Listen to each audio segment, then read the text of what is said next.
Acts of hate and bias on the University of Tennessee campus motivated students to protest on November 10, 2016.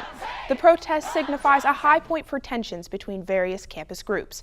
Of the more than 28,000 students at the University of Tennessee, 24% identify as non-white. Student Antonio Butler and the university's multicultural mentoring program painted over the hashtag #NoSafeSpaces on the Rock after the 2016 presidential election. Antonio says these words do not promote campus inclusivity. Political message was cool, but the message "no safe spaces" isn't conducive to being, like inclusive, like some of our administrative faculty and staff and students would like it to be. The Pride Center has faced repeated vandalism this semester. Pride Ambassador Thomas Tran says the vandal left a hateful note. The incident at the Pride Center with the note that got left behind, I'd say that's hate speech too. Associate Dean of Students Cynthia Polk Johnson says the university's Bias Education Response Team aims to support all students. They are taking advantage of the process in terms of reporting incidents. What we have to be careful about, we're not here to stifle free speech or, not uphold the First Amendment.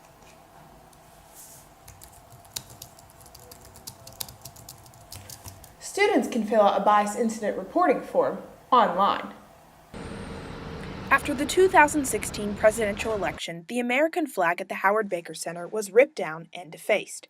Conservative student Luke Elliott says the act of bias shows disrespect to our veterans. It upsets me to see a flag ripped down. So many people have given their lives for this country. Muslim student Janine Mari says the Daily Beacon's letter to the editor spread a false message. If you aren't a terrorist, you support terrorist activity, is basically the message I got from it, and that's something that can, it breeds hate. Head of the UT Political Science Department, Professor Richard Picelli, says it is difficult for the university to decide when one crosses the fine line between free speech and acts of hate. Most speech is protected and most expression is protected, but things like obscenity, libel, the fighting words, those are things that the court has traditionally said are not protected speech. Butler says listening to students is the first step to campus unity. It won't be an overnight fix. The harvest is plenty, but the laborers are few. So whoever does decide to work, you've got a lot to get done while you're here. The National Center for Education Statistics reports that out of 748 hate crimes at post-secondary institutions, race and sexual orientation were the categories most frequently associated with reported hate crimes.